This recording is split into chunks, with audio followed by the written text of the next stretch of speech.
আসসালামু আলাইকুম প্রিয় শিক্ষার্থীরা, আশা করি তোমরা ভালো আছো, সুস্থ আছো।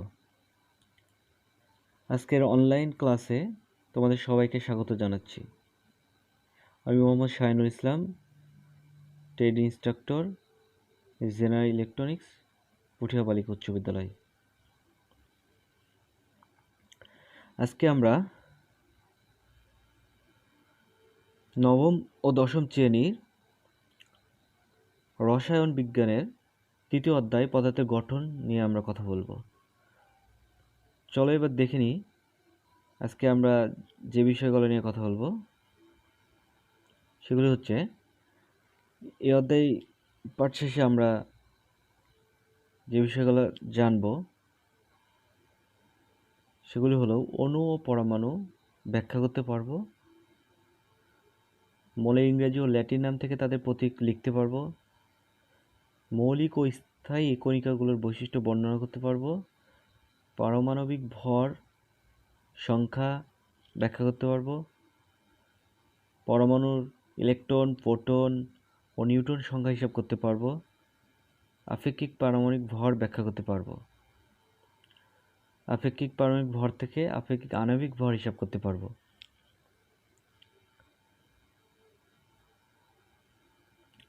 এবার আমরা প্রথমে যে বিষয় নিয়ে কথা বলবো, দেখো এই অধ্যায়টার নাম হচ্ছে পদার্থের গঠন। আসলে পদার্থের গঠন যদি আমরা বুঝতে চাই তাহলে আমাদের যে বিষয়টা আগে জানা খুবই জরুরি, সেটা হচ্ছে অণু আর পরমাণু। দেখো পরমাণু কথাটি কিন্তু এসেছে অ্যাটম থেকে। পরমাণু ইংরেজি অ্যাটম অর্থ পরমাণু।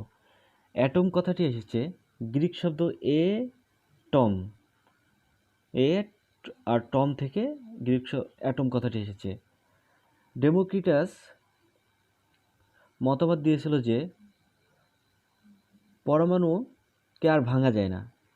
উনি এই মতবাদটা দিয়েছে অনেক আগে, 1800 শতাব্দীর দিকে, কিন্তু পরবর্তীতে বিজ্ঞানীরা এসে গবেষণা করার পর দেখলো, বিজ্ঞানীদের মধ্যে রাদারফোর্ড বললেন যে পরমাণু কেন্দ্রে নিউক্লিয়াস থাকে, আবার নিউক্লিয়াসের ভিতরে ধনাত্মক আধান বিশিষ্ট কিছু বস্তু আছে, সেটা তিনি বললেন।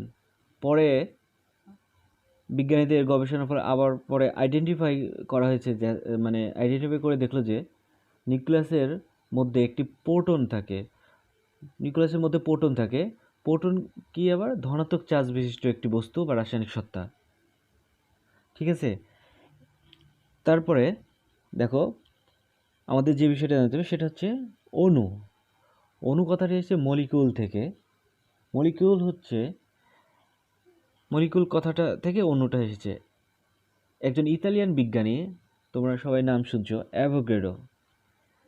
অ্যাভোগাড্রো অণু সম্পর্কে যে ধারণাটা দিয়েছেন সেটা হচ্ছে, তিনি বলছেন যে অণু হচ্ছে সেই রাসায়নিক সত্তা যেটা একটা বস্তুর বৈশিষ্ট্য ধারণ করে এবং প্রকৃতিতে মুক্তভাবে বিরাজ করতে পারবে। ঠিক আছে, কিন্তু অপরপক্ষে পরমাণু হচ্ছে পদার্থের সেই ক্ষুদ্রতম কণা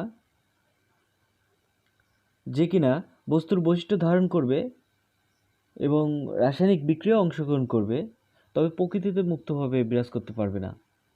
প্রকৃতিতে মুক্তভাবে বিরাজ করার জন্য তাকে কিছু কাজ, মানে বৈশিষ্ট্য অর্জন করতে হবে। সেটা হলো তার যে স্থিতিশীলতা আছে বা যে আণবিক গঠন আছে বা স্থিতিশীলতা বা মুক্তভাবে বিরাজ করার জন্য স্থিতিশীলতা যেটা দরকার বা আণবিক গঠন যেটা দরকার, সেটা অর্জন করতে হলে তাকে কী করতে হবে? ইলেকট্রন আদান প্রদান করতে হবে বা ইলেকট্রন শেয়ারের মাধ্যমে একটি অণু গঠন করতে হবে। তো চলো এবার আমরা দেখব অণু আসলে কি। অণু, দেখো অণু কি পদার্থের, অণু হচ্ছে পদার্থের ক্ষুদ্রতম অংশ যা ওই পদার্থের বৈশিষ্ট্য বজায় রেখে স্বাধীনভাবে অবস্থান করতে পারে, যেটা কিনা আমরা কিছুক্ষণ আগেই বলছি, তাকে আমরা অণু বলে থাকি। তাহলে অণু কি পদার্থের ক্ষুদ্রতম অংশ যা ওই পদার্থের বৈশিষ্ট্য বজায় রেখে স্বাধীনভাবে অবস্থান করতে পারে, তাকে আমরা অণু বলে থাকি। দেখো আমরা একটা বৈশিষ্ট্য, আমরা একটা উদাহরণের মাধ্যমে অণু কি সেটা এক্সপ্লেন করার চেষ্টা করব। অণু হচ্ছে, দেখো আমরা যে ফিগারটা দেখতে পাচ্ছি, দেখো ছবিটা দেখতে পাচ্ছি, এখানে প্রথম যে পাত্রটা, মনে করো এই পাত্রটায় কিছু পরিমাণ পানি আছে। এই পাত্র থেকে আমরা কিছু পরিমাণ পানি এই পাত্রে নিলাম, কিন্তু এই যে পানির যে বৈশিষ্ট্য কিন্তু বা পানির যে ধর্ম কিন্তু তাতে কিন্তু পরিবর্তন হয়নি। এখান থেকে আমরা এই তৃতীয় পাত্রে আরও সামান্য পরিমাণ পানি নিলাম। তাহলে এই পাত্রের পানির বৈশিষ্ট্য, এই তৃতীয় পাত্রের পানির বৈশিষ্ট্য এই আগের দুই পাত্রের পানির বৈশিষ্ট্য কিন্তু একই, বা ধর্ম কিন্তু একই, তাদের ধর্ম কিন্তু চেঞ্জ হবে না। এবার দেখো আমরা পানিকে কমাতে কমাতে যদি একটা পর্যায়ে নিয়ে আসি, এখানে লাস্ট যেটা আমরা ডট দেখতে পাচ্ছি, এটা মনে করি একটা পানির একটিমাত্র কণা। এটাকে কি আর ভাঙা যাবে না। তাহলে এটাকে যদি আমরা ভাঙি, সেটা তাহলে আর পানির আর মানে বৈশিষ্ট্য বা ধর্ম বিদ্যমান থাকবে না, সে অন্য কিছু ধর্ম বা বৈশিষ্ট্যে পরিণত হবে। ঠিক আছে, তাহলে আমরা দেখো কি বলতে পারি, একটি আমরা উদাহরণের সাহায্যে অণুকে ব্যাখ্যা করতে পারি। দেখো মনে করো এই পাত্রে, যে পাত্রটা আমরা দেখতেছি, এই পাত্রে মনে করো দেখো অনেক, মনে করো কোটি কোটি পানীয় অণু আছে। সাপোজ এই পাত্রে মনে করো লক্ষ লক্ষ পানীয় অণু আছে, এই পাত্রে তার চেয়ে আরও কম পানীয় অণু আছে। এরকম করে দেখো আমরা যদি অণুকে কমাতে কমাতে একটা পর্যায়ে নিয়ে আসি, তাহলে এটা এই যে ওয়াটার, অর্থাৎ একটি মাত্র যে ডট দেখছো, এটি একটি পানির অণু ধরলাম। এটাকে আমরা একটা মানে ইংরেজি ভাষা মানে প্রয়োগ করে দেখো একটা উদাহরণের সাহায্যে আমরা বোঝানোর চেষ্টা করব। দেখো এই ওয়াটার হচ্ছে একটি পানির অণু বা পানির অণু। এই ওয়াটারকে যদি আমরা এখন দেখো এই ওয়াটারকে যদি আমরা ভাঙি, তাহলে কি মনে করো এক পাশে আমরা ডাব্লিউ নিলাম আর এক পাশে টি আর নিলাম।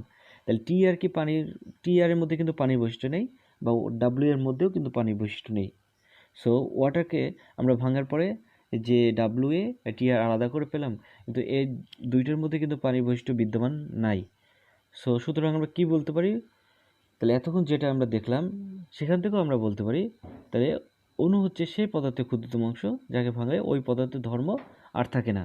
অর্থাৎ দেখো আমরা ওয়াটারকে যখন পানির একটি কণাকে যখন লাস্ট স্টেজে পাইলাম, এই পানির একটি কণাকে যদি আমরা ভেঙে ফেলি, তাহলে কিন্তু সেটার অণু থাকবে না। এই কণাটিকে বা অণুটিকে যে ভাঙলে আর কিন্তু পানির যে বৈশিষ্ট্য সেটা কিন্তু আর এর মধ্যে বিদ্যমান থাকবে। সেক্ষেত্রে তাহলে এটাকে আমরা তখন পানির অণু বলতে পারি না। সো এবার তাহলে দেখো আবার আমরা বলতে পারি কি, পদার্থের ক্ষুদ্রতম অংশ অণু কি, পদার্থের ক্ষুদ্রতম অংশ যা ওই পদার্থের বৈশিষ্ট্য বজায় রেখে স্বাধীনভাবে অবস্থান করতে পারে তাকে আমরা অণু বলে, যা আমরা আগেই বলছি।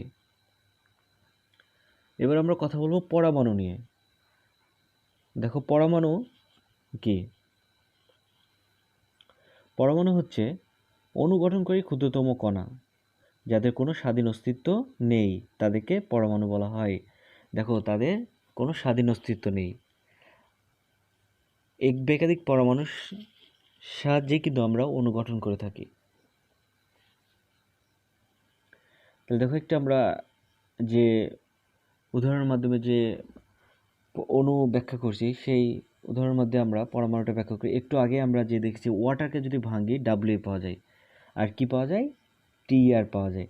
এই ডাব্লিউকে যদি আবার ভাঙি, তাহলে আমরা কি পাবো, আমরা পাবো হচ্ছে ডাব্লিউ আর এ।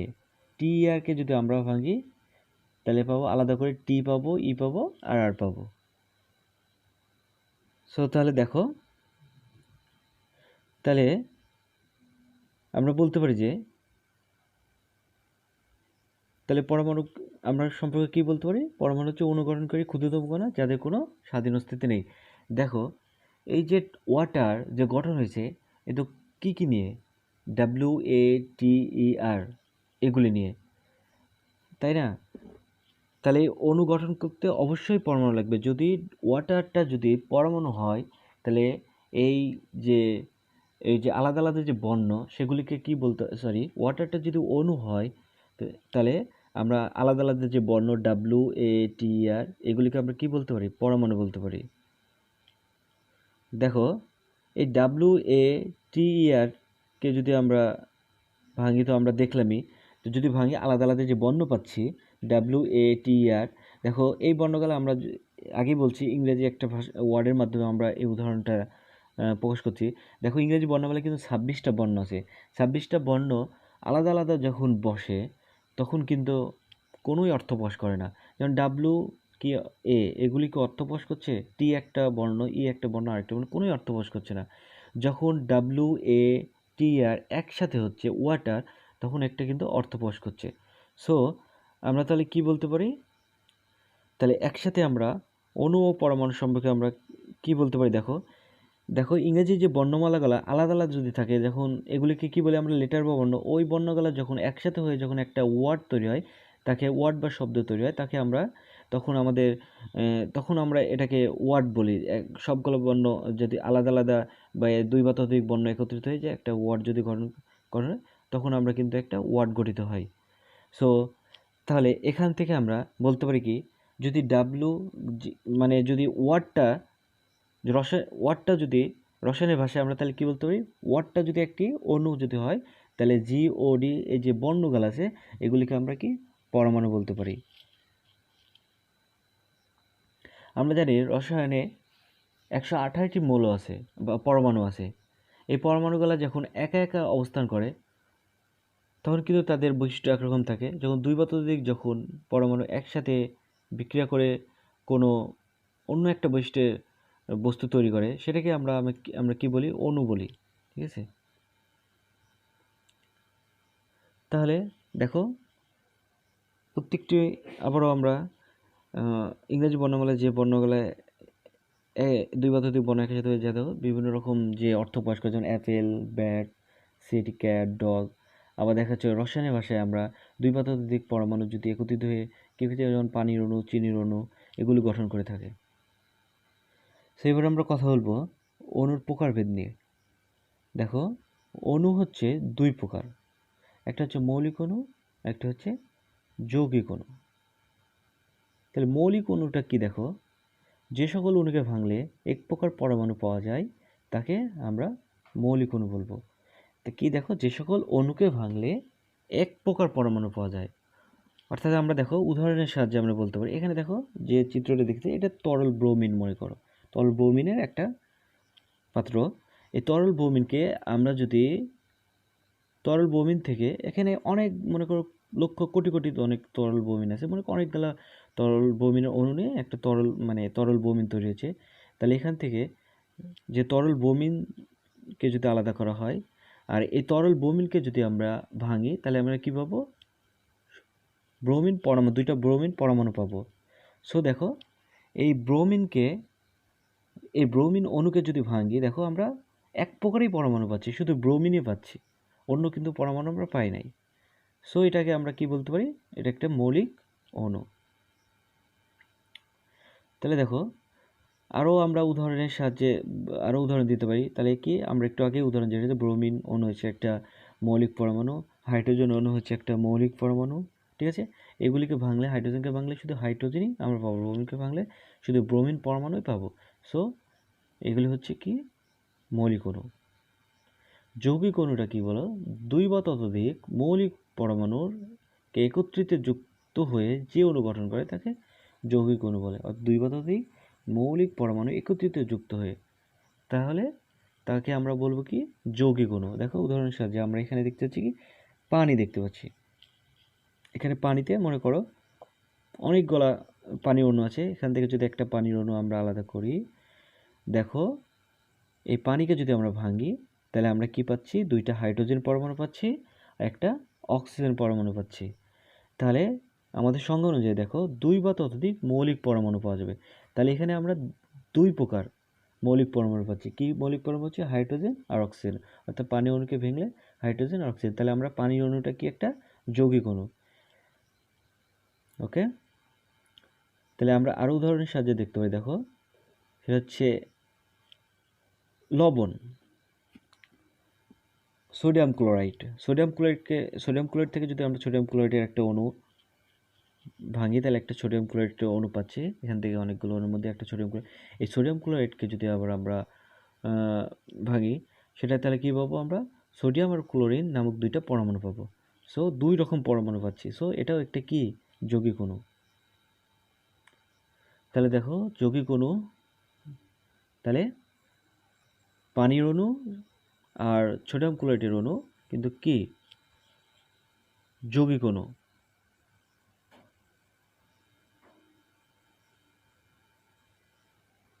তাহলে দেখো এবার আমরা তাহলে একসাথে আমরা কি বলতে পারি? অণু পরমাণু আমরা উদাহরণ থেকে আমরা বলতে পারি। তাহলে ইংরেজি ভাষায় যদি এক একটা লেটার বা বর্ণ যদি আলাদা আলাদা অবস্থান করে তাহলে লেটার বর্ণ তারা কিন্তু কোনোই অর্থ প্রকাশ করে না। তারা একসাথে যখন একটি অর্থ প্রকাশ করে, যেমন গড ওয়ার্ড অর্থ প্রকাশ করে, তখন সেটাকে আমরা ওয়ার্ড বলি। সো রসায়নের ভাষায় গডটা হচ্ছে কি? একটু অণু, আর জি ও ডি আলাদা আলাদা যে বর্ণ সেটাকে বলা হয় পরমাণু।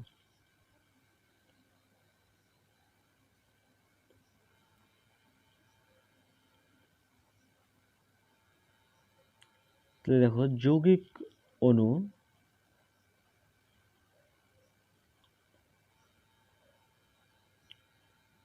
তাহলে যৌগিক অণুর সংজ্ঞাটা কি হচ্ছে? তাহলে 2 বা ততোধিক মৌলিক পরমাণু একত্রিত যুক্ত হয়ে যে অণু গঠন করে তাকে আমরা যৌগিক অণু বলি। তাই যৌগিক অণুর সংজ্ঞা উদাহরণ একটু আগে আমরা বলছি, সেটা পানির অণু, সোডিয়াম ক্লোরাইড অণু। তাহলে এবার আমরা কথা বলবো পদার্থ। পদার্থটা কি? আসলে যার আকার আয়তন, আকার আছে, আয়তন আছে, ভর আছে, স্থান দখল করে, অবস্থান করে, বল প্রয়োগে বাধার সৃষ্টি করে, তাকে আমরা পদার্থ বলতে পারি। দেখো বই, তারপরে হচ্ছে পানি এবং ফুটবল, এই তিনটারই কিন্তু দেখো আকার আছে, কি আয়তন আছে, তো ভর আছে, স্থান দখল করে, বল প্রয়োগে বাধার সৃষ্টি করে। তাহলে এগুলিকে আমরা কি বলতে পারি? পদার্থ বলতে পারি। দেখো পদার্থ হচ্ছে, দেখো পদার্থ গঠনকারী অণুর উপর ভিত্তি করে পদার্থ 3 প্রকার। পদার্থ গঠনকারী অণুর উপর ভিত্তি করে হচ্ছে পদার্থকে আমরা 3 ভাগে ভাগ করতে পারি। সেটা হচ্ছে দেখো মৌলিক পদার্থ, যৌগিক পদার্থ আর হচ্ছে মিশ্র পদার্থ। মৌলিক পদার্থটা হচ্ছে যৌগিক পদার্থ, আমরা নিয়ে আগে কথা বলি। যৌগিক পদার্থটা হচ্ছে দেখো হচ্ছে যে সকল পদার্থ কেবল এক প্রকার অণু দ্বারাই গঠিত, যে অণুটিকে ভাঙলে একাধিক প্রকার পরমাণু পাওয়া যায়, তাকে আমরা যৌগিক পদার্থ বলি। দেখো যে সকল পদার্থ কেবলমাত্র এক প্রকার অণু দ্বারাই গঠিত, যে অণুটিকে ভাঙলে একাধিক প্রকার পরমাণু পাওয়া যায়, তাকে আমরা কি? যৌগিক পদার্থ বলতে পারি। দেখো উদাহরণ হিসাবে পানি, পানিকে যদি আমরা ভাঙি, পানি একটি অণু পাবো। এই পানির অণুকে যদি আমরা ভাঙি একাধিক প্রকার কিন্তু পরমাণু পাবো। সেটা কি? একটা হাইড্রোজেন পরমাণু পাচ্ছি, একটা অক্সিজেন পরমাণু পাচ্ছি। সো পানি কিন্তু একটা যৌগিক পদার্থ। তারপরে দেখো মিশ্র পদার্থ। মিশ্র পদার্থটা কি? 2 বা ততোধিক পদার্থ মিশ্রিত হয়ে যে পদার্থের সৃষ্টি হয় তাকে আমরা মিশ্র পদার্থ বলি। 2 বা ততোধিক পদার্থ মিশ্রিত হয়ে, দেখো এখন আমরা যে পাত্রটা দেখতে পাচ্ছি, দেখো পানির পাত্র। এখানে আমরা মনে করো লবণ নিলাম আর হচ্ছে চিনি নিলাম। লবণ আর চিনিকে আমরা যদি পানির সাথে মিশ্রিত করি, দেখো তাহলে আমরা কি পাবো? শরবত হবে। শরবত কিন্তু একটা মিশ্র পদার্থ। তাহলে আমরা কি? 2 বা ততোধিক পদার্থ, তাহলে পানির মধ্যে কি করতেছি? আমরা পানি, লবণ ও চিনিকে একসাথে মিশ্রিত করে একটা নতুন একটা পদার্থ পাচ্ছি, সেটার নাম হচ্ছে শরবত। তাই শরবত হচ্ছে কি? মিশ্রিত পদার্থ। তাহলে দেখো মৌলিক পদার্থটা আসলে কি? মৌলিক পদার্থ হচ্ছে যে সকল পদার্থকে ভাঙলে ওই পদার্থ বৈশিষ্ট্য ছাড়া অন্য কোনো পদার্থই পাওয়া যায় না। যেমন যে কোনো পদার্থকে ভাঙলে দেখা যাচ্ছে ওই পদার্থের অণুকে যদি ভাঙি আমরা, ওই পদার্থের পরমাণু ছাড়া অন্য কোনো পরমাণু কিন্তু আমরা পাবো না। যেমন অক্সিজেন, অক্সিজেনের অণুকে যদি আমরা ভাঙি কিন্তু অক্সিজেনই পাবো। তারপর ব্রোমিনকে যদি আমরা ভাঙি তাহলে আমরা কিন্তু ব্রোমিনের যদি একটা অণুকে যদি আমরা ভাঙি কিন্তু ব্রোমিনই পাবো। সো অক্সিজেন, ব্রোমিন, হাইড্রোজেন এগুলি কিন্তু মৌলিক পদার্থ। তাহলে মৌলের প্রতীক দেখো, মৌলের প্রতীক কাকে বলে? কোন মৌলের ইংরেজি বা ল্যাটিন নামের সংক্ষিপ্ত রূপকে প্রতীক বলে? প্রতীকটিকে মৌলের সংক্ষেপে প্রকাশ করতে তাদের আলাদা আলাদা প্রতীক ব্যবহার করা হয়। যেমন দেখো, কার্বনের প্রতীক, আমরা কার্বনকে প্রকাশ করার জন্য কার্বনের প্রতীক সি, যেমন নাইট্রোজেন প্রতীক এন ব্যবহার করে থাকি। মৌলের প্রতীক লেখার জন্য কিছু নিয়ম আছে, যে আমরা দেখো নিয়মগুলো আগে জানবো। সেটা হচ্ছে দেখো, মৌলের ইংরেজি পূর্ণ নামের বড় হাতের প্রথম অক্ষর দিয়ে মৌলের প্রতীককে প্রকাশ করা হয়। দেখো আমাদের রসায়ন বিজ্ঞানে কিন্তু 118টি মৌল আছে, যেগুলিকে প্রকাশ করার জন্য বিভিন্ন মৌলকে আমরা দেখা যাচ্ছে কোনোটা প্রথম অক্ষর বড় হাতের দিছি, কোনোটা প্রথম অক্ষর বড় তারপরে দ্বিতীয় অক্ষর ছোট হাতের, কোনোটা বা ল্যাটিন নাম দিয়ে। এই জন্য আমাদের এই নিয়মগুলো আগে জানতে হবে কোনটার ক্ষেত্রে কি ইউজ করতেছি। দেখো ইংরেজি পূর্ণ অক্ষর যেমন হাইড্রোজেনের দেখো প্রথম অক্ষর এইচ দিয়ে আমরা মৌলের প্রতীককে নির্দেশ করছি। অক্সিজেনকে আমরা প্রকাশ করতেছি কি? ও দিয়ে। নাইট্রোজেন প্রকাশ করতেছি এন দিয়ে। ঠিক আছে, তারপরে আমরা 2 নম্বর নিয়ম দেখবো। এবার 2 নম্বর নিয়ম দেখো, যদি 2 বা 2 এর অধিক মৌলের ইংরেজি নামের প্রথম অক্ষর একই হয় তবে একটি মৌলকে নামের প্রথম অক্ষর ইংরেজি বর্ণমালা বড় হাতের দিয়ে প্রকাশ করতে হয়। অন্যগুলোর ক্ষেত্রে প্রত্যেকটিকে 2 অক্ষরে লেখা হয়। নামের প্রথম অক্ষরটি ইংরেজি বর্ণমালার বড় হাতের অক্ষর হয় এবং নামের অন্য অক্ষরটি ছোট হাতের অক্ষর দিয়ে লিখতে হয়। দেখো কার্বন কি? CARBON, কার্বনের তাহলে প্রথম অক্ষর কি? সি। কিন্তু ক্লোরিনের প্রথম অক্ষর সি, কিন্তু আমরা সি আর লিখতে পারবো না, যেহেতু আমরা কার্বন লিখে ফেলছি সেক্ষেত্রে আমরা Cl লিখব। ঠিক আছে, যেমন ক্যালসিয়াম সেম, কারণ সি আমরা আগেই লিখে ফেলছি বা Cl আগেই লিখে ফেলছি, তাহলে Ca লিখব। সো তাহলে দেখো মৌলের কোনো ইংরেজি প্রথম অক্ষর দিয়ে লিখতেছি, আবার কখনো ইংরেজি প্রথম অক্ষর বড় হাতে তারপরে ছোট হাতের অক্ষর দিয়ে লিখতেছি, 2 অক্ষরে লিখতেছি। তারপর দেখো 3 নম্বর নিয়মটা হচ্ছে, কিছু মৌলের প্রতীক ল্যাটিন নাম থেকে নেওয়া হয়েছে। ল্যাটিন নাম, সেটা ইংরেজি থেকে নেওয়া হয়নি, দেখা যাচ্ছে ল্যাটিন নাম থেকে নেওয়া হয়েছে।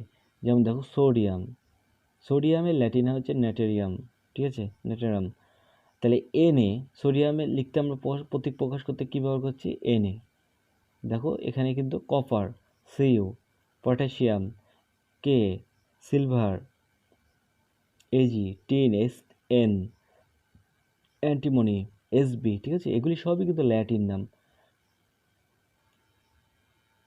দেখো সংকেত কি? আসলে সংকেতটা হচ্ছে মৌলিক বা যৌগিক পদার্থের অণু প্রতীকের সাহায্যে যেভাবে প্রকাশ করে তাকে আমরা সংকেত বলি। দেখো অণু প্রতীকের সাহায্যে, পদার্থের অণুকে আমরা প্রতীকের সাহায্যে যদি প্রকাশ করে থাকি সেটাকে আমরা সংকেত বলি। দেখো নাইট্রোজেন একটা পরমাণু, নাইট্রোজেন অণুকে যদি আমরা প্রকাশ করি দেখো N2 দ্বারা, এটাই কিন্তু একটা সংকেত নাইট্রোজেনের সঙ্গে।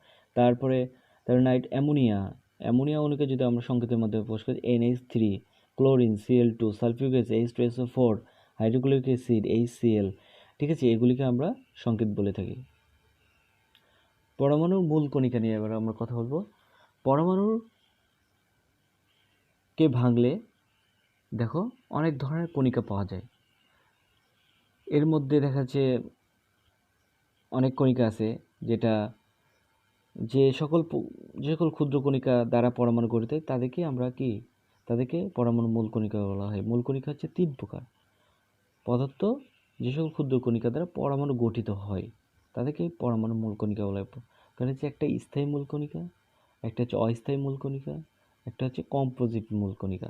ঠিক আছে, তাহলে আমরা এবার প্রথমেই দেখব স্থায়ী মূল কণিকা কি। দেখো স্থায়ী মূল কণিকা হলো 3 প্রকার: ইলেকট্রন, প্রোটন, নিউট্রন। দেখো এখানে আমরা একটা পরমাণু দেখতে পাচ্ছি, যে পরমাণু দেখো মাঝখানে যেটা থাকে সেটাকে বলা হয় কি, সেটা বলা হয় নিউক্লিয়াস বা কেন্দ্র। এই নিউক্লিয়াসেই প্রোটন আর নিউট্রন থাকে। আর যে নিউক্লিয়াসের চারিদিকে কেন্দ্র করে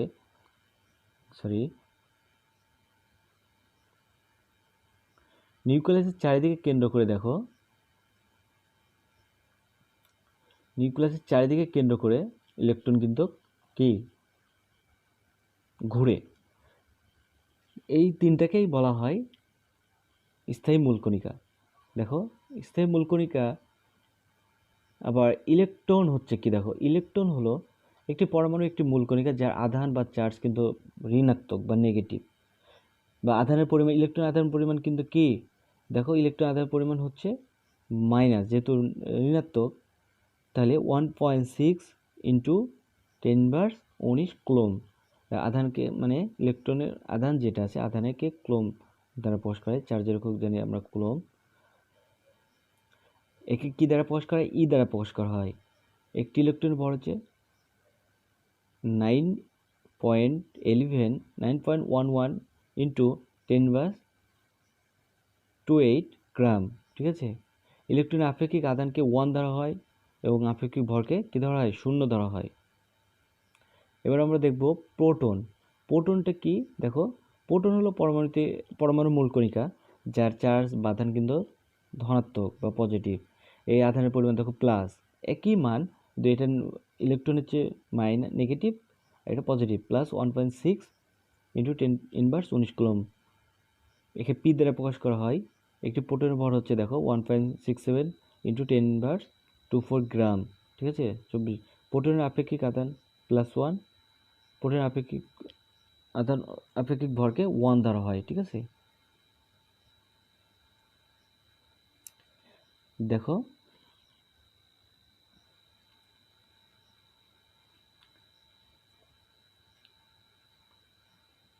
এখানে একটা মিস্টেক হচ্ছে, প্রোটনের আপেক্ষিক ভরকে আমরা কিন্তু 1 ধরা হয়। তাহলে আরেকটা স্থায়ী মূলকণিকা দেখো নিউটন। নিউটন হলো পরমাণুতে আরেকটি মূলকণিকা যার আধান বা চার্জ কিন্তু নেই। আর আধান বা চার্জ এটা পজিটিভও না, নেগেটিভও না। তাহলে হাইড্রোজেন ছাড়া সকল পরমাণুতে কিন্তু কি, মোলের পরমাণুতে নিউটন কিন্তু অবস্থান করে। একে এন দিয়ে প্রকাশ করা হয়। এর ভর প্রোটনের ভরের চেয়ে কিন্তু সামান্য বেশি। নিউটনের আপেক্ষিক আধানকে 0 ধরা হয়, আপেক্ষিক ভরকে 1 ধরা হয়। তাহলে এবার দেখো আমরা একসাথে এবার ইলেকট্রন, প্রোটন, নিউটন আমরা একটা সামারি টেবিলের মাধ্যমে দেখব। দেখো এই যে দেখো, তাহলে ইলেকট্রনকে আমরা কী দ্বারা প্রকাশ, ই দ্বারা, প্রোটনকে পি দ্বারা, নিউটনকে এন দ্বারা। দেখো আমরা আগেই জেনেছি ইলেকট্রনের ভর, চার্জ, প্রকৃত ভর কত, দেখো আপেক্ষিক আধান, আপেক্ষিক ভর। দেখো এগুলি হচ্ছে আমরা একটা টেবিলের মাধ্যমে একসাথে দেখাতে পারি, একসাথে দেখানো হয়েছে। হ্যাঁ, অস্থায়ী মূলকণিকা। দেখো কতগুলো মূলকণিকা রয়েছে যা কোনো মোলের পরমাণুতে খুবই অল্প সময়ের জন্য বা অস্থায়ীভাবে থাকে বা কিছু সময়ের জন্য অবস্থান করে, এদেরকে অস্থায়ী মূলকণিকা বলে। এই ধরনের কণিকা মনে করো 100-র মতো আছে। এদের মধ্যে হলে দেখো উল্লেখযোগ্য নিউট্রিনো, অ্যান্টিনিউট্রিনো, পজিটন, মেসন, ফোটন ইত্যাদি। ঠিক আছে। এই কণিকাগুলো খুবই অল্প সময় বা অস্থায়ীভাবে পরমাণুতে বিদ্যমান। তা আরেক ধরনের মূলকণিকা আছে, সেটা হচ্ছে কম্পোজিট মূলকণিকা। দেখো কম্পোজিট মূলকণিকার মধ্যে যে সকল মূলকণিকা দেখো স্থায়ী বা অস্থায়ী মূলকণিকা ব্যতীত যে আরও এক ধরনের যে মূলকণিকা পরমাণুতে বিদ্যমান থাকে, একে কম্পোজিট মূলকণিকা বলা হয়। মানে দেখো এদের মধ্যে দেখো উল্লেখযোগ্য ডিউটেরন কণা আর হচ্ছে আলফা কণা। ঠিক আছে। তাহলে দেখো আমরা এতক্ষণ যে পরমাণু সম্পর্কে দেখলাম, আমাদের মোটামুটি একটা কি ধারণা হয়েছে। দেখো আসলে পরমাণুটা দেখতে এরকম।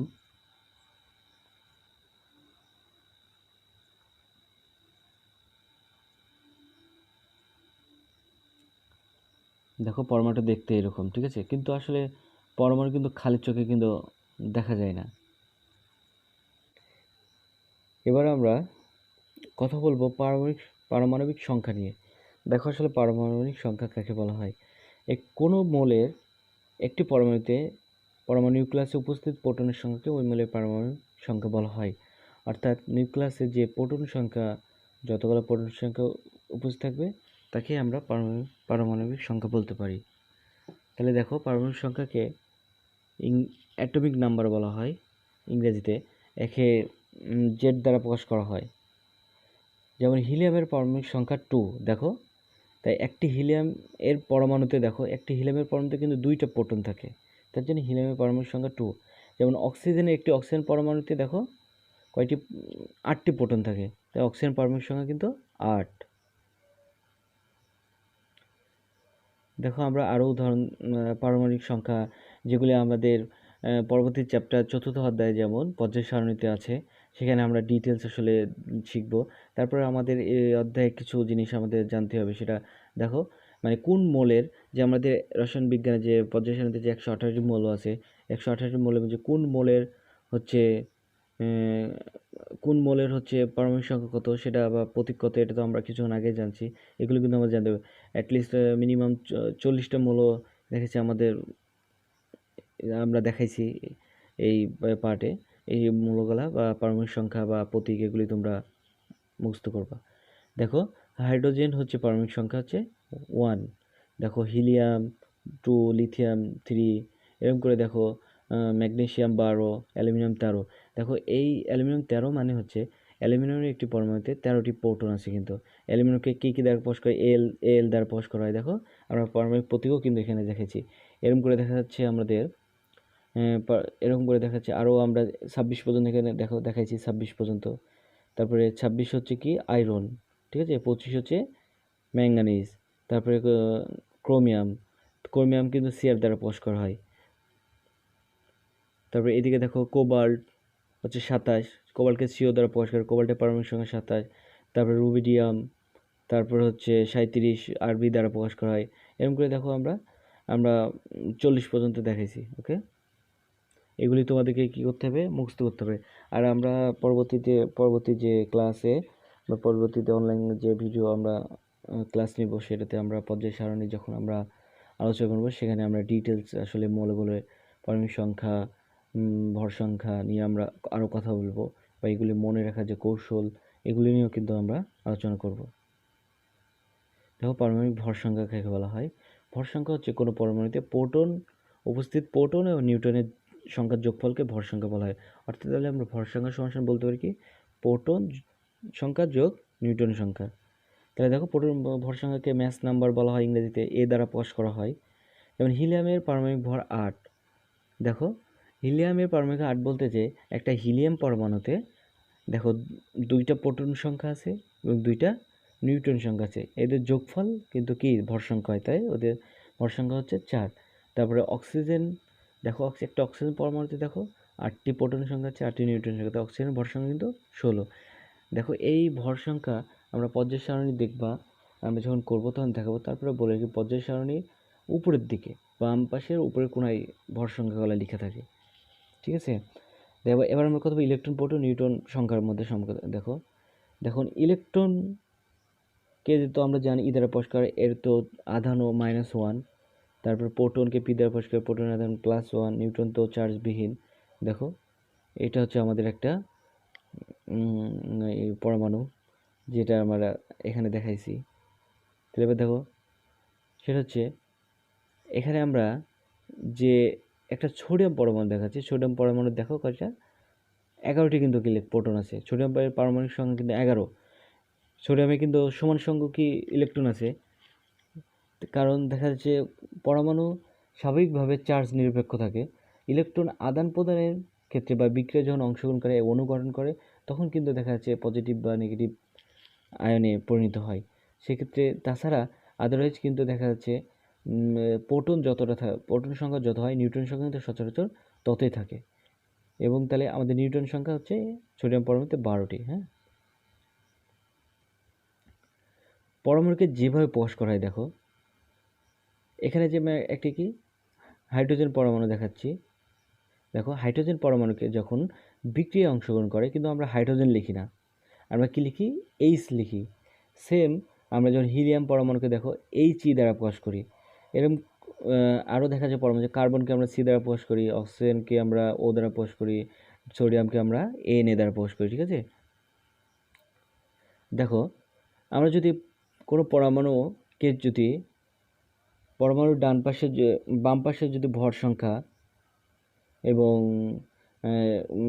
বাম পাশের উপরে যদি ভর সংখ্যা বা নিচে যদি পারমাণবিক সংখ্যা, তারপরে পরমাণু দেখা যাচ্ছে ডান পাশের উপরে যদি আয়নের চার সংখ্যা, নিচে পরমাণুর সংখ্যা যদি লিখি, দেখো আর ভর সংখ্যাকে আমরা তো জানো কিছুক্ষণ আগে শিখছি আমরা যে দেখা যাচ্ছে ভর সংখ্যা কে দ্বারা প্রকাশ করা হয়, পরমাণু সংখ্যা জেড দ্বারা, এবং অনুষ্ঠিত দেখা যাচ্ছে পরমাণু সংখ্যা এন দ্বারা, এবং আয়নের চার সংখ্যাকে যদি এম প্লাস অথবা মাইনাস দ্বারা প্রকাশ করা হয়।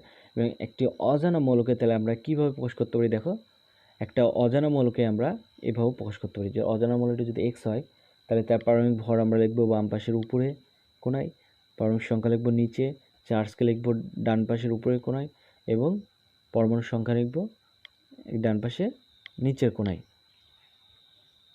দেখো এখানে আমরা দেখাচ্ছি হাইড্রোজেন। দেখো হাইড্রোজেনের তাহলে কি, হাইড্রোজেনকে দেখে আমরা হাইড্রোজেন তাহলে পারমাণবিক ভর কত 2, হাইড্রোজেনের পারমাণবিক সংখ্যা কত 1। এরকম সেম আমরা হিলিয়ামকে দেখি, হিলিয়ামের পারমাণবিক ভর কত 2, হিলিয়াম হচ্ছে পারমাণবিক সংখ্যা 1।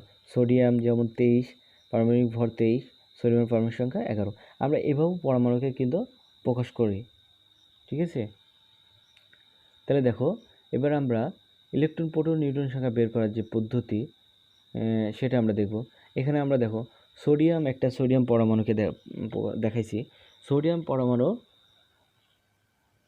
পরমাণু থেকে আমরা এখন ইলেকট্রন, প্রোটন আর নিউট্রন সংখ্যা বের করব। দেখো আমরা কিছুক্ষণ আগে যেটা নিয়ে আলোচনা করলাম, দেখো একটি পরমাণুর বাম পাশের উপরে যেটা থাকে, দেখো উপরে থাকে এই যে 23টা কি, তাহলে 23টা হচ্ছে ভর সংখ্যা। তাহলে 23টা যদি ভর সংখ্যা হয় তাহলে ভর সংখ্যা হচ্ছে 23। তাহলে এখানে প্রোটন সংখ্যা যে, আর আমরা জানি কোনো পরমাণুতে প্রোটন সংখ্যাকে পারমাণবিক সংখ্যা বলা হয়। তাহলে নিচে যেটা থাকে, বাম পাশে নিচে থাকে সেটা হচ্ছে পারমাণবিক সংখ্যা, পারমাণবিক সংখ্যাকে প্রোটন সংখ্যা বলা হয়। তাহলে প্রোটন সংখ্যা কত 11। তাহলে প্লাস নিউটন সংখ্যা যদি আমরা এন দ্বারা প্রকাশ করি তাহলে এখানে নিউটন আমরা কত পাবো, দেখো তাহলে এন সমান আমরা কি লিখতে পারি 23 বিয়োগ এখানে আমাদের 11 হবে, হ্যাঁ 11, 23 বিয়োগ 11 সমান তাহলে কত দাঁড়ালো হচ্ছে 12। ওকে, তাহলে নিউটন সংখ্যা কত পাইলাম আমরা 12 পাইলাম। তাহলে এই সোডিয়াম পরমাণুতে তাহলে প্রোটন সংখ্যা কত, প্রোটন সংখ্যা হচ্ছে 11, নিউটন সংখ্যা কত পাইলাম 12। তাহলে ইলেকট্রন সংখ্যা কত, তাহলে আমরা কিছুক্ষণ আগে বলছি যে পরমাণু সচরাচর কি চার্জ নিরপেক্ষ থাকে, অর্থাৎ যখনই ইলেকট্রনের আদান প্রদান বা শেয়ারিং হয় তখন এটা কি পজিটিভ আয়ন বা নেগেটিভ আয়ন বা ঋণাত্মক আধান না ধনাত্মক আধান, এগুলিতে হচ্ছে আমরা মানে তখন পরিণত হয়। তাহলে দেখো এখানে যেহেতু কোনো ইলেকট্রনের আদান প্রদান ঘটেনি, সেক্ষেত্রে তাহলে আমরা আগেই বলছি যে যদি আদান প্রদান না ঘটে থাকে, দেখা যাচ্ছে কোনো চার্জ সোডিয়াম কোনো ইলেকট্রন ত্যাগও করেনি বা ইলেকট্রন গ্রহণ করেনি, সেক্ষেত্রে দেখা যাচ্ছে তাহলে কি প্রোটন সংখ্যাই হবে ইলেকট্রন সংখ্যা। তাহলে আমরা ইলেকট্রন সংখ্যা সমান লিখতে পারি কত 11। ওকে, তাহলে দেখো আমাদের এই 11টা হচ্ছে প্রোটন সংখ্যা, আর নিউট্রন সংখ্যা কত বলে আমরা 12, আর ইলেকট্রন সংখ্যা হচ্ছে 11, আর 23 তো ভর সংখ্যা আমরা জানি। ওকে, তাহলে দেখো আমরা আর একটা বের করব। এখানে আমরা নিয়েছি বেরিলিয়াম। তাহলে দেখো বেরিলিয়ামের আমরা নিয়ে আসছি উপরে যেটা আছে সেটা কি, তাহলে ভর সংখ্যা তাহলে কত, ভর সংখ্যা হচ্ছে এখানে কত 9। তাহলে প্রোটন সংখ্যা তাহলে কত, যেটা পারমাণবিক সংখ্যা সেটা প্রোটন সংখ্যা 4। নিউটন সংখ্যা আমরা জানি না, নিউটন সংখ্যা বের করব। তাহলে n সমান আমরা কি লিখতে পারি 9 - 4 সমান তাহলে কত 5। তাহলে নিউটন সংখ্যা কত পাইলাম আমরা 5 পেলাম, ঠিক আছে। তাহলে এখানেও সেম, তাহলে প্রোটন সংখ্যাই হবে কিন্তু কি ইলেকট্রন সংখ্যা। তাহলে এখানে প্রোটন সংখ্যা তো আমরা তাহলে জানি 4, তাহলে ইলেকট্রন সংখ্যা হচ্ছে কত 4। ওকে, তাহলে দেখো আপেক্ষিক পারমাণবিক ভর কাকে বলা হয়? কোনো মোলের একটি পরমাণু ভর একটি কার্বন 12 আইসোটোপের ভরের 1/12 অংশের যত ভাগ, তাকে আমরা আপেক্ষিক পারমাণবিক ভর বলতে পারি। দেখো, একটি পরমাণু ভর, কোনো মোলের একটি পরমাণু ভরকে তার যদি একটি কার্বন 12 আইসোটোপের ভর দ্বারা ভাগ করা হয়, তাকে ভরে 1/12 অংশ দ্বারা ভাগ করা হয়, তাকে আমরা আপেক্ষিক পারমাণবিক ভর বলতে পারি। দেখো, আপেক্ষিক পারমাণবিক ভর এখানে আমরা দেখা যাচ্ছে অ্যালুমিনিয়ামের একটি পরমাণু ভর আমরা জানি হচ্ছে 4.482 × 10⁻23 গ্রাম দেখা যাচ্ছে। আর কার্বন 12 আইসোটোপের পারমাণবিক ভরের 1/12 অংশ হচ্ছে 1.66 × 10⁻24 গ্রাম। তাহলে দেখো,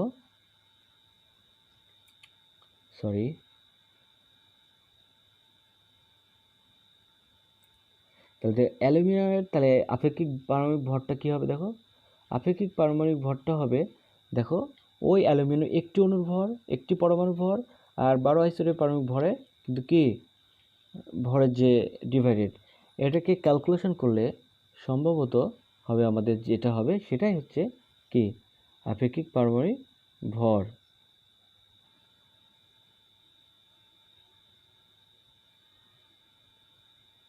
দেখো, তাহলে এটাকে আমরা যদি ভাগ করি সম্ভবত 27 হবে, ঠিক আছে, 27 গ্রাম।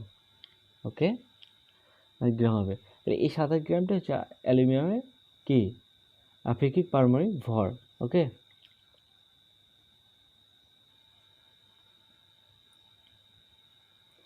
আপেক্ষিক আণবিক ভরটা কি? দেখো, আপেক্ষিক আণবিক ভরটা হচ্ছে কোনো যৌগের পরমাণুর আপেক্ষিক পারমাণবিক ভরের সমষ্টিকে ওই যৌগের আণবিক ভর বলা হয়, বা আপেক্ষিক আণবিক ভরই হচ্ছে আণবিক ভর। তাহলে কি বলছে? কোনো যৌগের পরমাণুর আপেক্ষিক পারমাণবিক ভরের সমষ্টিকে, পারমাণবিক ভরের যে সমষ্টি, তাকে আমরা আপেক্ষিক মানে যৌগের আণবিক ভর বলতে পারি। তাহলে দেখো, আমরা সংজ্ঞা অনুযায়ী কি পারমাণবিক কোনো যৌগের পরমাণুর, দেখো কোনো যৌগের, তাহলে আমরা এখন একটা যৌগ হিসাবে যদি আমরা এখানে একটা যৌগ কল্পনা করি, মনে করো H2 সালফিউরিক অ্যাসিডটা যদি আমরা কল্পনা করি H2SO4, তাহলে দেখো হাইড্রোজেন পরমাণুর পারমাণবিক ভর কিন্তু কত 1 ইন্টু এর দুইটা হাইড্রোজেন পরমাণু হচ্ছে 2,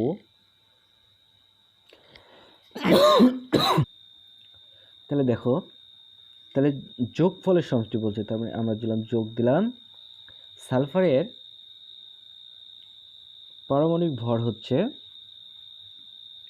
32, যোগ দিলাম অক্সিজেনের পারমাণবিক ভর হচ্ছে 16, অক্সিজেন পরমাণু হচ্ছে 4টা ইন্টু 4, তাহলে এটাকে যদি আমরা ক্যালকুলেশন করি তাহলে কি দাঁড়াবে? দেখো, 2 2 যোগ 32 যোগ 64, তাই না? তাহলে এটা যোগ করলে হবে 98। তাহলে দেখো, যে যৌগটা আমরা এখানে কনসিডার করছি সেটা হচ্ছে কি সালফিউরিক অ্যাসিড H2SO4। H2SO আপেক্ষিক আণবিক ভর কত? তাহলে 98। তাহলে আশা করি তোমরা আপেক্ষিক আণবিক ভরটা বের করতে পারবে। এবার দেখো, তাহলে এতক্ষণ আমরা যদি ক্লাসটি দেখে থাকি আর তোমরা যদি বুঝে থাকো, তাহলে তোমাদের জন্য একটি বাড়ি কাজ দিব। সেটা হচ্ছে, দেখো, নিচের যে দুইটা মৌল দিব আমি, এই মৌলগুলোর ভর সংখ্যা, ইলেকট্রন সংখ্যা, প্রোটন সংখ্যা, নিউট্রন সংখ্যা তোমাকে বলতে হবে, বের করতে হবে। সে মৌল দুটি হচ্ছে একটা লিথিয়াম, একটা হচ্ছে কার্বন। তো আশা করি তোমরা পারবে, কারণ খুবই যে দুই একটা প্রবলেম তোমাদের সমস্যা সমাধান করার জন্য দিলাম, সেটা তোমরা বাসায় প্র্যাকটিস করবে, ঠিক আছে? সো আজকে এই পর্যন্তই। তাহলে তোমরা আশা করি তোমরা ক্লাসটি উপভোগ করছো। যদি তোমরা ক্লাসটি ভালো করে বুঝে থাকো তাহলে বাড়ির কাজটি তোমরা কিন্তু সমাধান করতে পারবে। সো পরিশেষে তোমরা ভালো থাকো, সুস্থ থাকো এবং ঘরে অবস্থান করো, স্বাস্থ্যবিধি মেনে চলো। বাইরে বের হলে অবশ্যই মাস্ক পরবে, বাসায় ফিরে সাবান বা দিয়ে তোমরা হাত পরিষ্কার করবে। সো এক কথায় তোমরা এই সিচুয়েশনে সচেতন থাকবে। ওকে, পরিশেষে সবাইকে ধন্যবাদ জানিয়ে আজকের মতো ক্লাস এখানে শেষ করছি। আল্লাহ হাফেজ।